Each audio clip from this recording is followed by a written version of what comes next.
Hey, I hope you guys are doing good today. We are going to be watching Tasting History, and this is the hardtack episode because I have seen a hardtack reference in probably like two or three videos now. So I feel like I just have to watch this one. So here we are. We have made it, and it's the pirate hardtack and grog video, and I am very much looking forward to this. I think this is going to be a fun one. If you do get a chance, I appreciate if you can leave a like and subscribe. It helps me out a bunch, and I will have Max's video linked in my description below. So be sure to go and like and subscribe to his channel. He does just an amazing job. But all right, let's watch the infamous hardtack episode.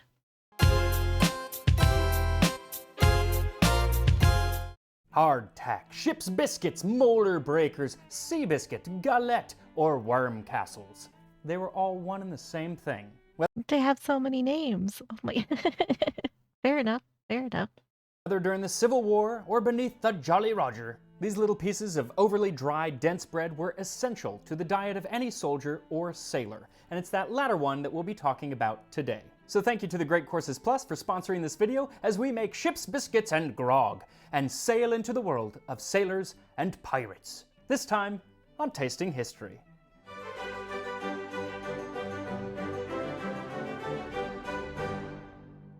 So I'm often asked where the ideas for these episodes come from, and I thought this was actually a good one to kind of explain because it's a really circuitous route.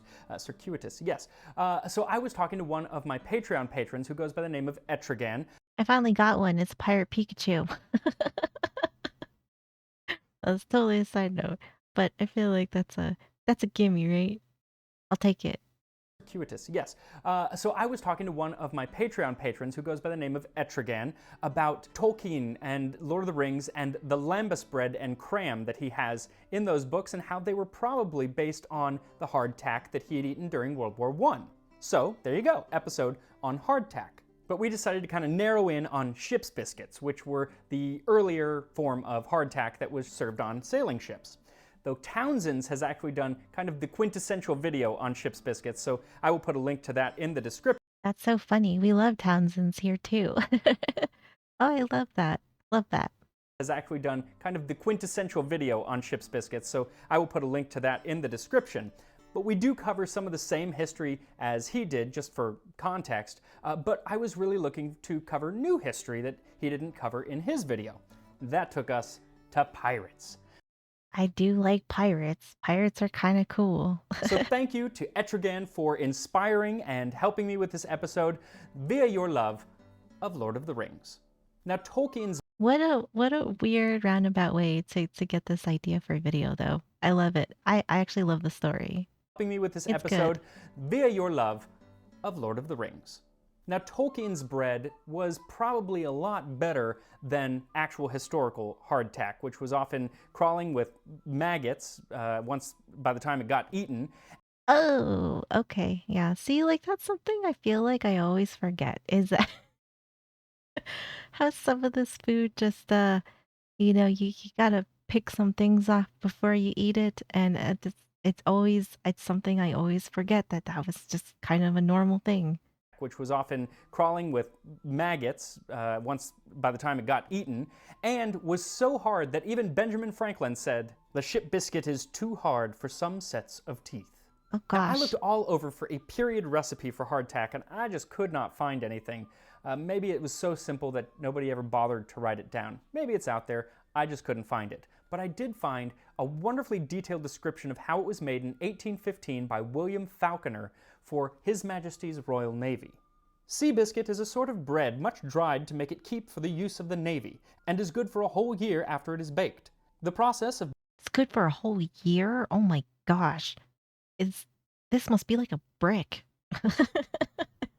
Especially for the sounds of it. This thing sounds like it is a brick. Oh gosh. biscuit baking for the Navy is simple and ingenious and is nearly as follows. A large lump of dough consisting merely of flour and water is mixed up together and placed exactly in the center of a raised platform, where a man sits upon a machine called a horse and literally rides up and down till the dough is sufficiently kneaded. One man molds the dough till it has the appearance of muffins. Another stamps them on both sides with a mark. The business is to deposit in the oven 70 biscuits in a minute. The biscuits thus baked are kept in repositories, which receive warmth from being placed in drying lofts over the ovens, till they are sufficiently dry to be packed into bags without danger of getting moldy. I mean, you could really get a lot out at once, though. 70 biscuits in a minute, like, you could really pump them out. So I get it makes sense, especially if you're trying to feed a lot of people. I would imagine some of these big ships had a lot of people on them. So yeah, I mean, and I could see if it's going to keep for a year, that's probably really, really nice and really important for back then. And that last part is essentially why ship's biscuits even exist, because keeping bread from getting moldy on a ship is darn near impossible. Oh, But if it's yeah. sufficiently dried, it can last up to a year. And later on, when it was used on land, like during the Civil War, it could last indefinitely. There's actually still some hardtack left from the Civil War, and there's a Oh my god, does it still look the same? Like, it doesn't even look like anything happened to it. Oh my gosh. last indefinitely. There's actually still some hardtack left from the Civil War, and there's a guy on the internet who eats it. I would not suggest Is it Steve MRE? Does he eat it? I feel like that would be something he would try and eat. I'm gonna have to look. doing that, but it's kind of an interesting video to watch. Anyway, for this recipe, what you'll need is 4 cups or 450 grams of flour, and 1 cup or 235 milliliters or less of water. And that should make either 4 large biscuits or about 8 small ones. They change in shape and size throughout history, so it's really up to you. Now for the flour used, they used all sorts. It could either be really nice flour or the worst flour, kind of depending on who was making it, at what time, and for whom. But I'm going to be using a stone ground whole wheat flour, which is rather coarse, because in Jonas Hanway Esquire's amazingly titled Abuses in Bread, One of the Most Injurious Practices of Our Time, and the Importance of Removing the Evil, he says, the flour which biscuit and gingerbread bakers use should be called coarse flour. Now That's I'm not fair. adding any salt to this recipe because, as Falconer says, it's merely flour and water. And that makes sense because if you've ever spent any time on a ship, as I have, you know that everything is salty. The deck is salty. The food is salty. You're salty. You don't need to add salt. You're salty. That's I mean, that seems like quite an experience, when you're out at sea. I didn't like, that's something that I didn't think about either, 'cause all of that kinda comes off the water and probably gets everywhere. Deck is salty. The food is salty. You're salty. You don't need to add salt. And frankly, if you're looking for flavor, this is not the bread to go with. There are a lot better breads out there. And I'm actually taking a course on the Great Courses Plus that is teaching me all about making some of those breads. The Great Courses Plus is a fantastic subscription service with thousands of on-demand videos taught by top lecturers. This one on bread that I'm taking deep dives into all the processes like kneading and proofing and shaping. Really, really interesting. And it shows you how to make things like baguette and naan and focaccia, which is one of my favorites. And if baking isn't your thing, that's okay, because the Great Courses Plus has lectures on everything from history to travel to learning how to play an instrument. They even have one that is on how to use the fundamentals of a DSLR camera, which I really should take because one of my 2021 goals is to make the video quality of Tasting History a little bit better. So for a free trial, please visit thegreatcoursesplus.com/tastinghistory or just follow the link in the description for your free trial today. Now let's get back to them biscuits, shall we? So take the flour and start adding in the water. I'd start with about half of a cup and begin mixing it in. You want the dough to just come together. The drier, the better. Don't feel like you need to use all of the water. Once the dough does come together, get to kneading. Now Falconer describes a man on a machine called a horse riding up and down on the dough to knead it. I don't have that kind of space, so I just use my hands. Knead for about 15 minutes or so. You can't over knead this bread, and kneading will help it so it doesn't crack in the oven. Next he says that they are molded into the shape of muffins, and that would be an English muffin, so round with a flat top and flat bottom. Also, Okay. you want to make sure that they're no thicker than about a ½ inch because they're not going to dry properly. Then it says they were stamped, presumably. Aside from these being probably extremely hard, I am a kind of a fan of kind of bland food. I kind of feel like I wouldn't hate this, but I know some people, like if there's no flavor, they hate it. I am like, there's a lot of foods that I am very, very plain Jane with. So I almost feel like this might be something if it wasn't like biting into a brick, I would probably like. with a royal signia or something. I don't have that, so instead I'm just going to poke holes, which is called docking, and that makes it so it doesn't puff up in the oven. Then set them on a baking sheet and bake at 300 degrees Fahrenheit or 150 Those Celsius look really for big. 3 or 4 hours, or until they're dry enough that they easily come off of the baking sheet. Now at this point they should be pretty dry, but we are looking for biscuits drier than the humor of an English baker after 2 G&Ts, for nothing is more injurious to bread than moisture. Now the term biscuit comes from the French word meaning twice cooked, and that's often what they would do. They would let it cool and then put it back in the oven and let it bake again, or 3 times, or even four Oh, times. But in the description that we're using, instead they put them in these lofts above the ovens. They would get hot and dry, but not as hot as the oven. So to approximate that, we're going to put it back in the oven at about 200 degrees Fahrenheit or 95 degrees Celsius for a few more hours. Now, while we oh want our gosh. biscuits dry, Yeah, so we're just gonna get all the moisture out of it. Celsius Ooh. for Oh, a few more hours. so this is like a crouton on steroids. Got it. Now, while we want our biscuits dry, we do not need to hold that standard to ourselves. So, let's make some grog. For this, all you'll need is 4 parts water and 1 part rum. That was the standard set by Vice Admiral Edward Vernon, who they called Old Grog on account of the old grogram coat that he used to wear. See, at this time, sailors, especially in the Caribbean, would get a half pint of rum each day for their ration. But Vernon noticed that they were saving that ration up for a few days and then getting plastered. So, to stop that, he watered down the rum and had it doled out twice a day. Oh man. Well, sometimes you gotta let loose. They are just being resourceful and, work hard, play hard. To stop that, he watered down the rum and had it doled out twice a day. Now, if you think that rum and water sound just a little boring, don't worry, because the Vice Admiral says that crew members who are good husbandmen may, from the saving of their salt provisions and bread, purchase sugar and limes to make it more Oh, palatable to them. And I think I'm a good husbandman, so I'm going to add a little bit of yeah. sugar and squeeze in a little bit of lime, and yeah, swirl it around, bottoms up. I love that cup. It's actually really good. Quite refreshing. Oh. Yeah, I like that. Also, how cool is this mug? Right? It's so cool. It is perfect for this video. I don't really drink alcohol anymore, so I mean, I would not be opposed to trying this though, or at least like having a sip. Refreshing. Yeah, I like that. It does sound like it is very refreshing though. It doesn't sound bad. Also, how cool is this mug? It's perfect for grog. It is I'll put a link in the perfect. description below if you want your own pirate mug, because that's what I'm calling it.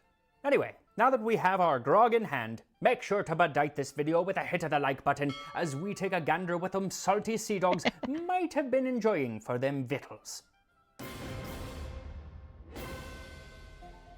Now, to find out what pirates ate in the 17th and 18th centuries, you gotta kind of look at what the Navy was eating, because a lot of pirates came directly from the Navy.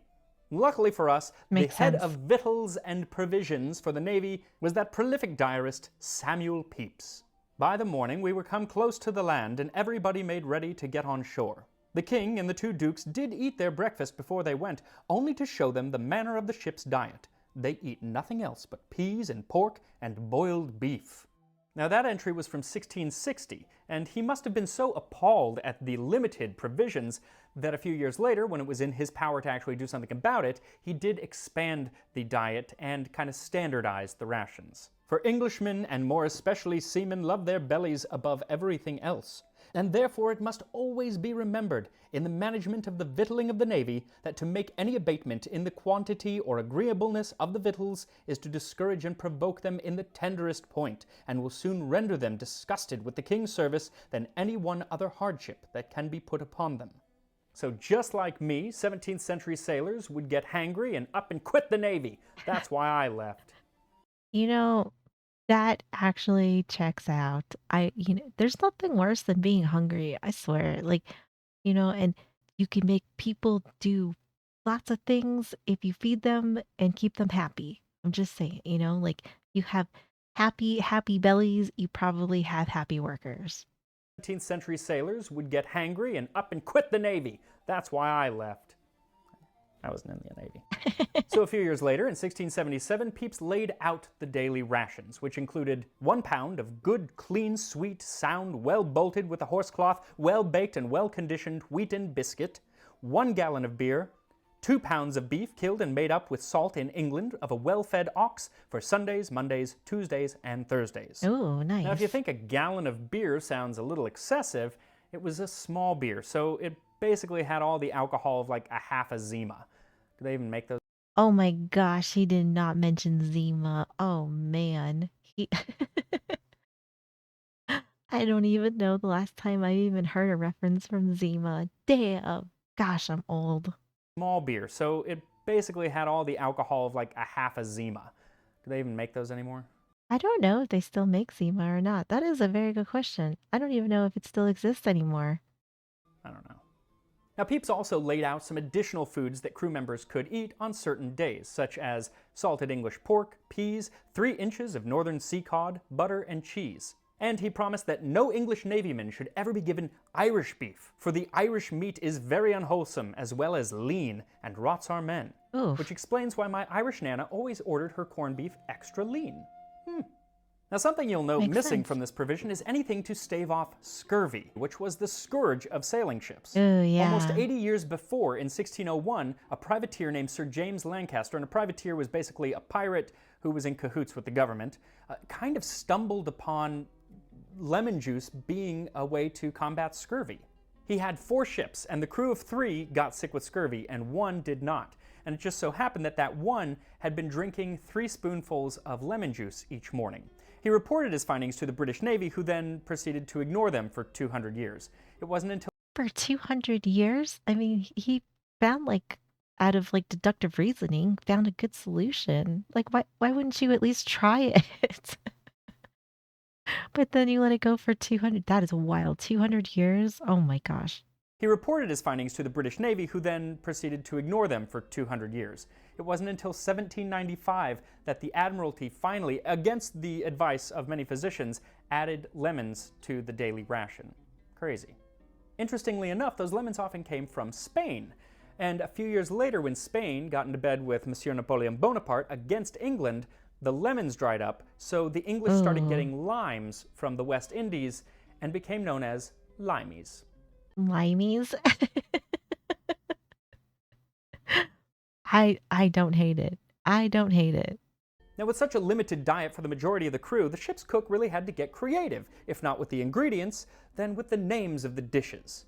There was dog's body, which was a sort of peas Oh, pudding, and burgoo or loblolly, which was essentially oatmeal with either molasses or pig fat in it. And there's actually a really good video again from Townsend's on making that, so I'll put a link in the description to that as oh well. yeah. Skillygalee was just ground up hardtack with pork fat and water, and then lobscouse was basically a meat stew thickened with ground up hardtack. Then there was my favorite, dandy funk, which was again just ground up hardtack with fat and molasses. You know, I don't hate these names. These names are great. Maybe not dog body, but the rest of them I actually really like. Mmm. They do sound pretty hearty, if not particularly interesting. Though True. there is one interestingly named dish that actually does sound pretty good, and that is salmagundi, which was Oh. like an early Cobb salad. It had fresh meats and greens and a little bit of a dressing, hard boiled eggs, sometimes some onions. But that was going to be reserved for the captain and his mates, and it's said that salmagundi was actually what the infamous pirate captain Black Bart Roberts ate the morning that he went to Davy Jones's locker.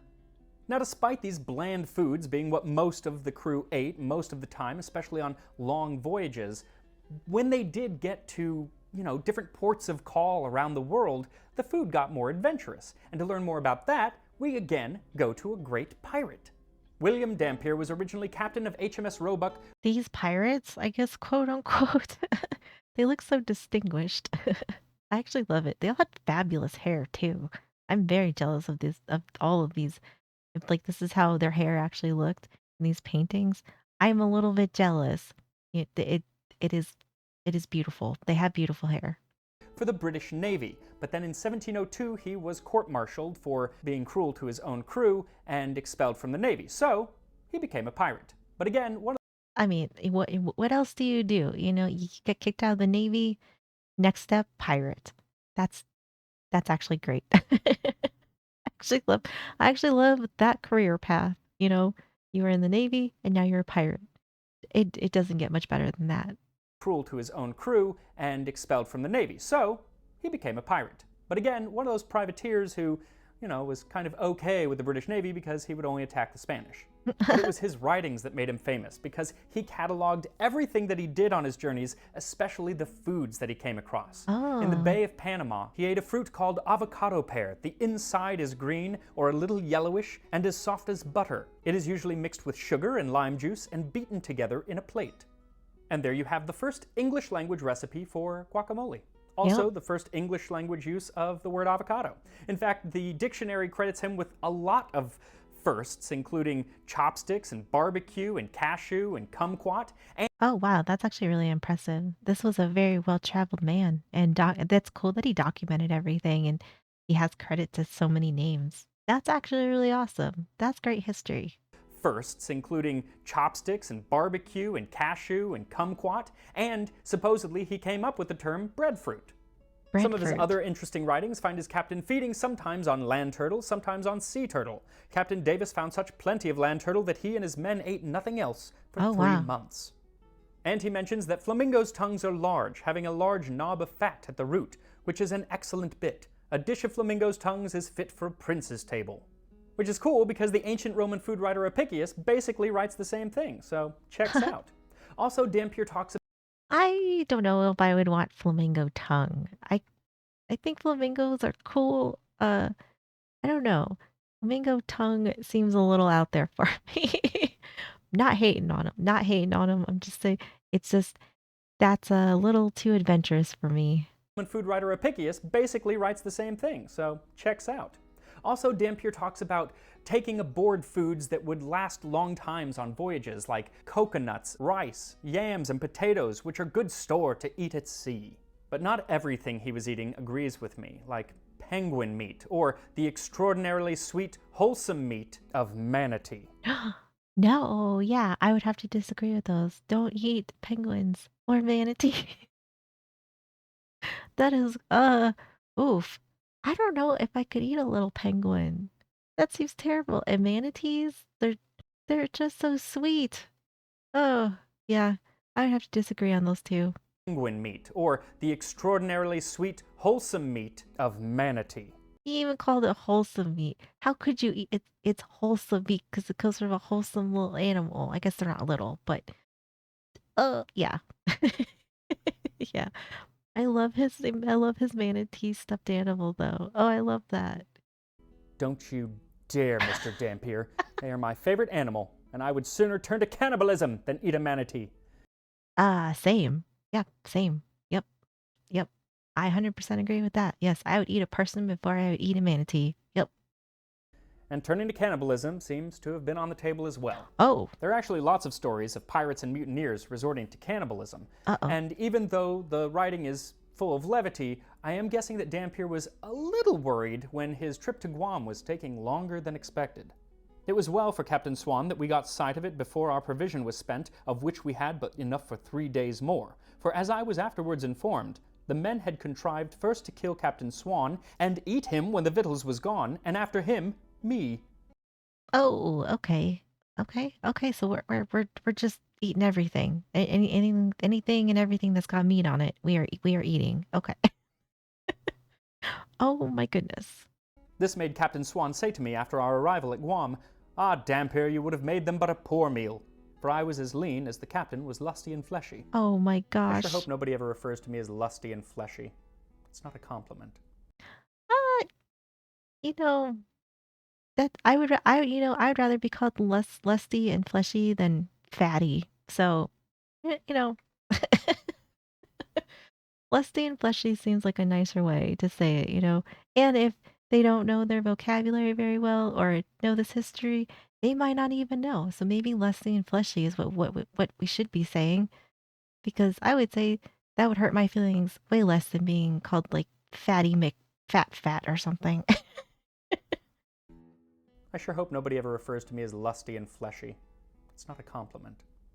Dampier also talks about a lot of excessive drinking, which pirates and sailors alike were notorious for, which is the reason that there are songs like, "What do you do with a drunken sailor? What do you do with a drunken sailor?" It is the year of the sea shanty, according to TikTok, though Oh, probably by the time this video airs, that will be gone because teenagers are fickle.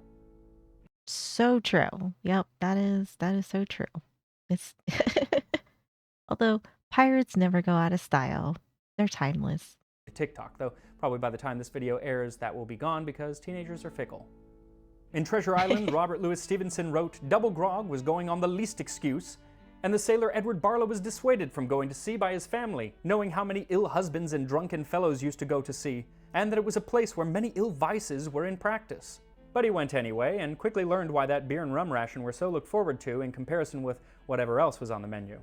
A piece of hard biscuit cake, or a piece of old salt beef or pork, and maybe both stinking and rotten, having lain in a pickle 1 year or Ooh. two, and nothing to drink but a little fresh water, many times both stinking and dirty." Oh, yeah. I would be going for the alcohol too. This menu, it does not look good. It doesn't look great, that's for sure.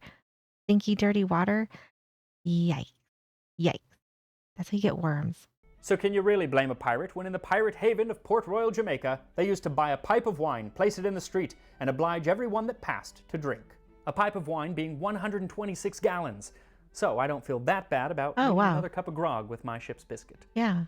So after a couple hours, your ship's biscuit or hardtack is probably ready to go, but if you want to dry it out some more, you can just leave it out for a few hours or days or weeks or months because it lasts forever. But for today, here are our ship's They look good though. They really honestly, they look good. I'm interested to know how it tastes. months because it lasts forever. But for today, here are our ship's biscuits and grog. And you can tell they're done because, I mean, Oh my god. This is crazy. Oh gosh, is he gonna be able to bite into it? and you can Maybe tell they're dip it done in your because, drink. I Oh mean, gosh.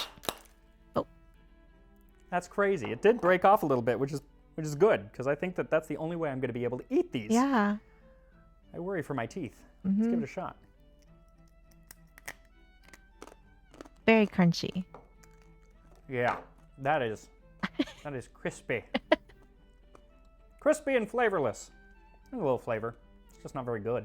They did used to break them up and like put them into stews and stuff like I said, or just dip them into their grog or water or wine just to soften them.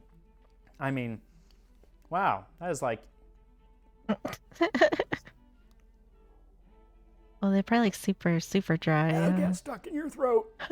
I can see why Polly want a cracker and not a ship's biscuit. Smart parrot. So Yeah. if you're on Discord, make sure to join the Tasting History Discord where we talk food and history and Pokemon and whatever else we want to talk about. And for your free trial of the Great Courses Plus, make sure to follow the link in the description. And I will see you next time on Tasting History. This was great. This was a crazy video though, because I cannot believe how hard those hardtacks sound. It sounded like he was hitting two rocks together. Oh man. But super interesting. Really, really enjoyed the history of it though, and it makes sense and pretty innovative to come to think of it, honestly, like for that time period to be able to think of something that would last that long. Very impressive. This was a great video though. I absolutely loved it.